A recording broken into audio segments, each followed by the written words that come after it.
Hello and welcome to The Talk with Tariro. Last week we informed you that we are in October, which is Breast Cancer Awareness Month, and we had Gladys Fainoza, who is a breast cancer survivor, and she walked us through her journey of surviving breast cancer and spoke passionately about the importance of family support. And on the show this time, I think you always know that this woman always graces this particular show. That's Faris Takawira, and last year when she came here, she spoke about how her family was there for her. So this year we said it's important that we bring that family to be with us so that we hear from them when cancer strikes the home. What did they do? How did they feel? And when they were supporting her, what was going through their minds? Here the aim is to actually help each one of us, because as families, we might actually encounter breast cancer within our family. We need to learn from families that have been successful in dealing with that. Farese, welcome to The Talk with Tariro. Thank you, Tariro. Yes, and Farese brought her husband and her daughter, whose face is not new to any of you. That's the news bear, Rumbi Takawira. Will hear more from them as we start the show. Faris, let's just start with you. Maybe there might be some who are watching you for the first time. Just briefly, in terms of your journey with breast cancer, how has it been? Thank you, Tariro, for having me on the show once again. I'm so grateful for each and every day of life. You know, it's just a loan from Almighty. Let alone a year. You were talking, I was here last year and I'm here again this year. So it's just the grace of our Almighty to make it happen. I'm so happy that He's always with me, and here I am today again talking. I'm not ashamed and I won't tire. I can talk about my story over and over and over again. With about my journey with breast cancer. It's now 14 years. And it all started with a small lump in the breast and in the underarm, which came out to be diagnosed as breast cancer stage 3. It was a difficult time, and you know, I was diagnosed in 2008 when in our country it was very difficult to get money, to get anything. But you know, today I am here. Everything happened here in Zimbabwe. I didn't go out of the country. I was treated here and I am still here. Although we have challenges, which I've talked about over and over and over. And I think today I'm going to talk about more than enough, because I think now we are campaigning for affordable cancer treatment. We are also campaigning that we have those decentralized cancer treatment. We only have radiotherapy in Harare and in Bulawayo, and these are the government institutions, and we also have private players, but they're expensive. We are saying, please, the government, may we have more cancer treatment centers besides the major cities, because it's also difficult for those that are coming from out of town. All right, let's now move on to the issue of family support that you spoke about. I want to come to you, Mr. Takawira. I'm going to call you Mr. I know you've got your pastor reverend, but but today you are Faris' husband. When she got the diagnosis, she told us last time how you were there for her, but we would want to hear from you what went through your mind. Well, thank you, Tari, for inviting us to this show. When the message was broken to us by the physician, I can't remember the exact date, but you know, you just felt this is the end of the world. You start talking, thinking about, am I going to get another wife? Because obviously, you know, when cancer comes into your home, it's a death sentence. Exactly. But I'm grateful that the Cancer Association of Zimbabwe was able to give us adequate counsel that really helped us cope with the situation. You know, every stage of the way we were able to walk through that. It's something that I have heard on news, in the press and other things. And you know, Tari, when you read about these things and they're not in your home, it's just a piece of news. Yeah. But when it comes onto your doorstep, it's something else. But we thank God that we were able to cope with the situation. Yeah. What kind of support did you get from the Cancer Association for you to be able to then say, yeah, we are accepting that we now have cancer in the home? Well, I think first and foremost, we were assured that it's not a death sentence.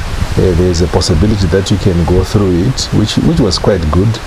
And you know, the very basic issues, like, you know, she's going to go through a mastectomy, and after that you need to, she doesn't need to carry these heavy things, you know.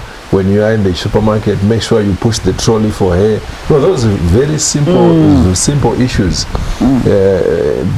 They helped us quite a lot, you know, even at home. The recovery process during the cycles of the chemotherapy and so forth. You know, chemotherapy is very aggressive, yes. And when after coming from the chemotherapy, she would be very fragile. So you know, you could do even the chores at home, you know, that she would ordinarily do when she's fit, but you take it upon yourself that you do it. Yeah. So tell all the other men, are you then saying, yeah, Yes. kitchen, Yes. serving new food? Yes. Oh yes, yeah. Yes. You know, even serving a food in bed, doing some of the chores at home, get some plate, and some of those other things. You just needed to understand that your partner is not well, and obviously the fact that she is not well is not because she applied for it. Exactly. You know, these things do come. It also doesn't mean that you don't have the faith. You know what it is, yeah. But we just have to accept the situation and just work with it. Yeah. So far as getting that support from your husband, where you're in bed, she's doing the dishes, cooking for you.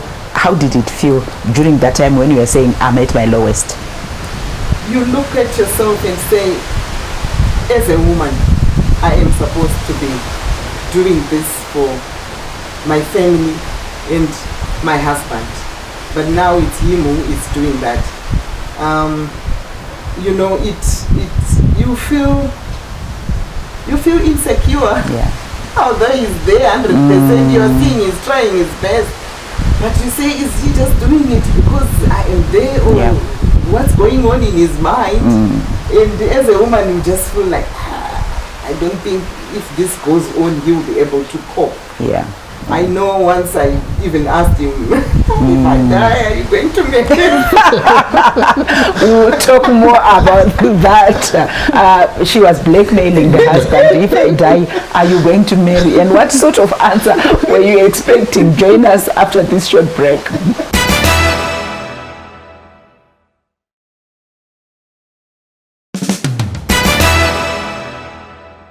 Welcome back as we continue with our focus on the issue of breast cancer. On the show we have Faresi Takawira. She is here with her family, and before we went for the break we heard from the husband, and now I want to come to you, Rumbi. Getting the news that Mama has got breast cancer. You're the firstborn, eh? Yep. Yeah. What went through your mind? You know, you think about a lot of things, and this is my mom. Yeah. Right? And you're thinking, cancer, I don't know much about cancer. I haven't heard anything much about cancer. I think in recent years we've been getting more awareness on breast cancer especially.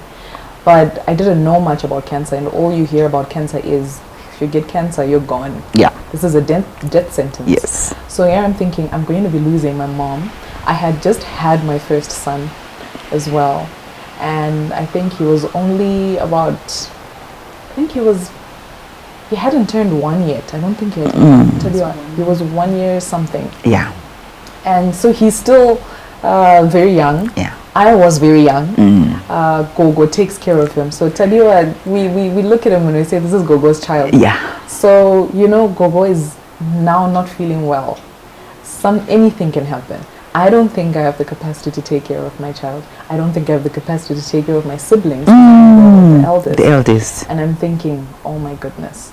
I'm just praying that we can go through this. What is going to happen? Yeah. You're stressed, you're worried. Yeah. And then you have the Cancer Association of Zimbabwe coming through, giving us family counseling. Yeah. Telling you that this is not a death sentence. It's a good thing that she's actually been diagnosed early on. So early diagnosis plays a really critical role in actually recovering, because she's not been recovered. She's been in recession for about 14 years. So the important aspect in that area was that she was diagnosed pretty early on. But I had no idea what to do. Yeah. You get depressed. I got depressed at that point in time, and all I wanted to do was, okay, what's the best thing that I can do for my mom? And I couldn't be there for her fully, because here I am, a young girl, because I think I was turning 18. Oh my goodness. And I've got this young kid as well. So I'm thinking, how am I going to work everything out, and how am I going to balance You were everything? still a teenager who's... I was. Yeah. So there was a lot really racing Yeah. in my mind, and a lot of things that just didn't make sense. And I just needed all the support that I also needed to be able to provide the support for my mother. So I'm also trying to be strong for her. You looking... So how were you strong for her? Because often we are told, don't cry in front of the person who's sick. Don't show you're actually worried. You need to be positive. I'm sure when the Cancer Association came, that's what they were telling you. But for you as an individual, you are actually worried. And you are being told you need to be strong for your mom.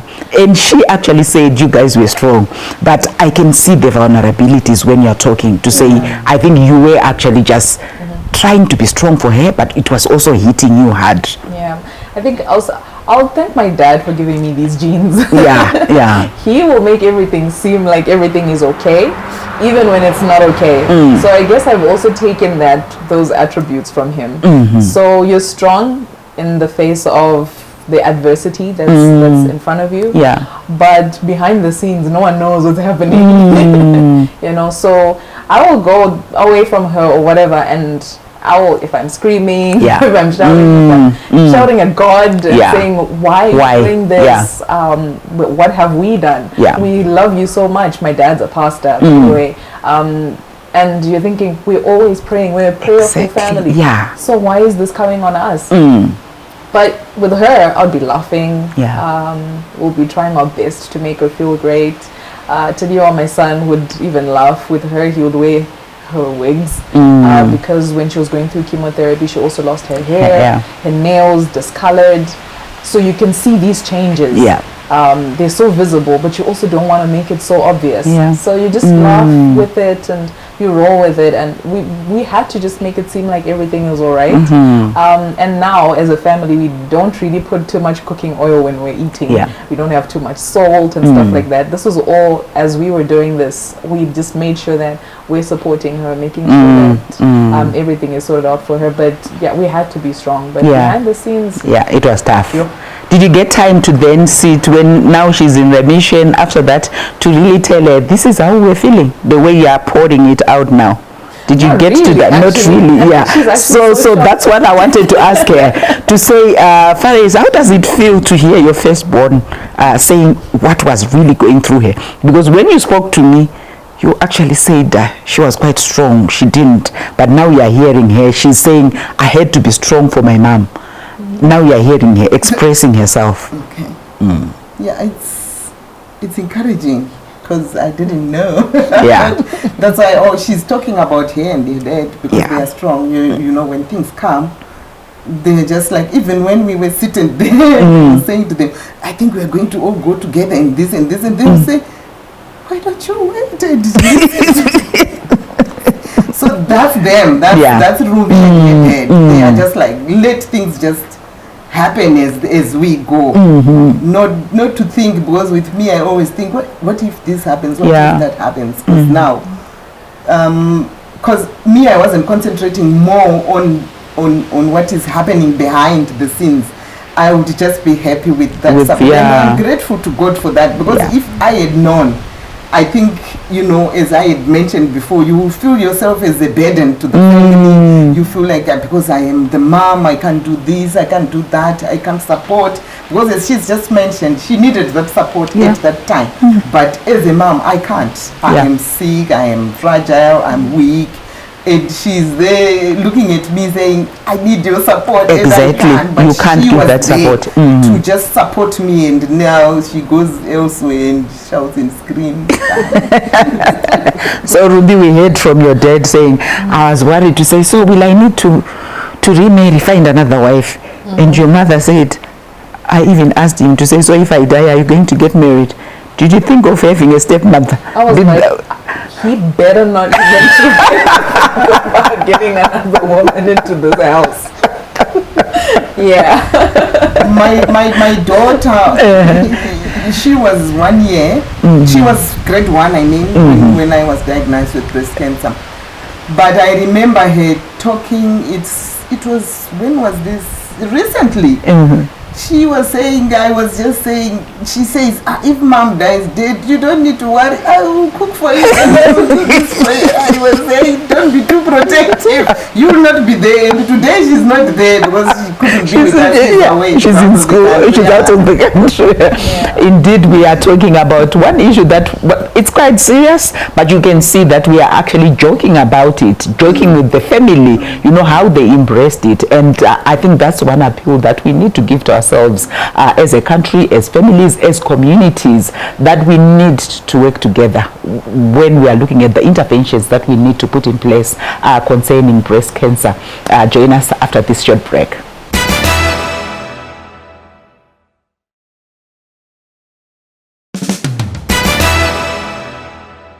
Welcome back as we continue with our discussion, where we are looking at the issue of breast cancer. We have a breast cancer survivor, one phenomenal woman that I respect when it comes to issues of breast cancer. She's quite passionate about these issues, and she's also helping fellow women who are in the same condition, and even creating awareness with almost every woman for them to actually go and get tested early. Like we know that with breast cancer, with any form of cancer, early diagnosis is very important. Mr. Takawira, coming back to you, we know a lot of men, when there is an illness within the home, they do struggle, because when it comes to caring, it's women who are supposed to do that. But you have spoken about how you were there for your wife. She has also spoken about how you were there from the time that the diagnosis was shared with you as a family. Just talking to other men who often find it difficult, and some will even leave home and not come back when there is that condition. But you were there for your wife, and now we are seeing it's one happy family 14 years later. Yeah, I think one thing that comes to mind really when you encounter situations like this, you know, we made our vows, and you know, when we made our vows, we were talking about, even when you go through difficult situations, you still maintain it. So that's one thing that came into my mind. She's my wife. Well, she still has breath in her. She's not well, but she still has breath in her. She still remains my wife, and I need to render the maximum support that I ought to do so. That's my encouragement to, you know, to many others. I know of a few who literally just walked out of marriages as a result of illness. It's not only cancer, but even many other illnesses as well. People just get fed up and so forth, and they move on. But I just said, you know, this is my wife, and who else can take care of her? Yes, it's me. And that's the encouragement I would want to give to my fellow colleagues. Yeah. And Faris, coming to you, last week we had Gladys, whom I know you actually know. You also know her journey. She spoke about the issue of family support, and you have also quite passionately spoken about it, just to enlighten families, especially as a breast cancer survivor, on the importance of having that kind of support for you as somebody who's actually not feeling well. How that made you feel? Having family support is the most important thing in one's life when they are going through an illness. Just this morning we had our breast cancer support pink day. There was one man who had come with his wife, so I just went to greet him. The wife was not there, so I was just talking to him and saying, are you one of the sponsors or what? And he says, no, I'm here with my wife.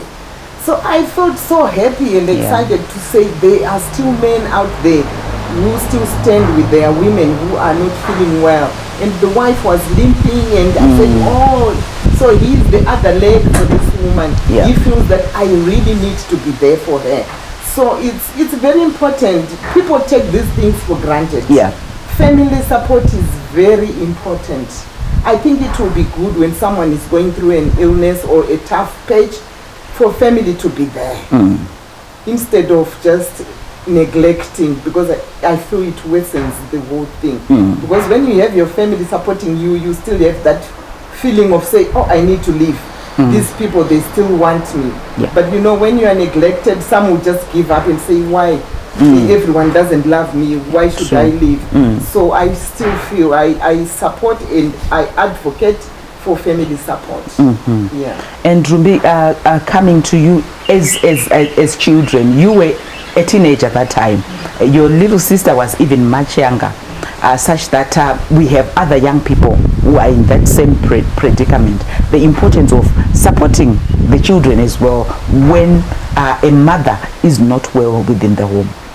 Yeah, I really believe that it is important that even as a family setup, even extended family, when they're seeing one of their own going through such a predicament, they need to now stand together and also support this family, because they need as much support as they need. Yeah. And I'll keep saying kudos to the Cancer Association of Zimbabwe. They will definitely be there for you, and they'll talk you through everything. They'll help you understand everything. I did shout a lot at the beginning, and I would pray and I would say, no, this is not supposed to be happening. This is not supposed to be happening. But because of the way that they would explain things and the support that we would get, I ended up at a point where I'm like, oh, she's actually going through her chemo. She's going through pain, but she's going to go through this. Yeah. So at some point, I just calmed down. Yeah. And I was like, everything is going to be all right. I also have to be there for my siblings. Yeah. They're all younger than me. My little brother and my little sister. So here I am trying to support them. Yeah. And my mom always says she's happy. I used to take care of my little sister when I was in grade 7. She would leave me at home. I'll take care of the baby. I would make sure everything is okay at home. And I had to get back into that spot as the older sibling. Take care of my little ones and be there and be that support system, which is very important. In 30 seconds, Faris, this is Breast Cancer Awareness Month. Your message to Zimbabweans.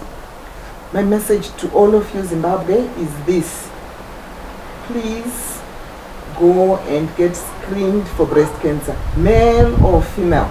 The earlier it is diagnosed, the cheaper the medication, the process of medication. But most of us, we go there later, and it drains us of our hard-earned finances. So I would advocate for earlier screening. Indeed, that's a powerful message. Need I even add more? We've heard from somebody who is actually a breast cancer survivor. If you're at home, you're watching us now, male or female, because oftentimes we think breast cancer only affects women, but we heard it from here. Let's go, let's examine ourselves, let's go and seek medical attention. Early diagnosis saves lives. Until next week, it's goodbye.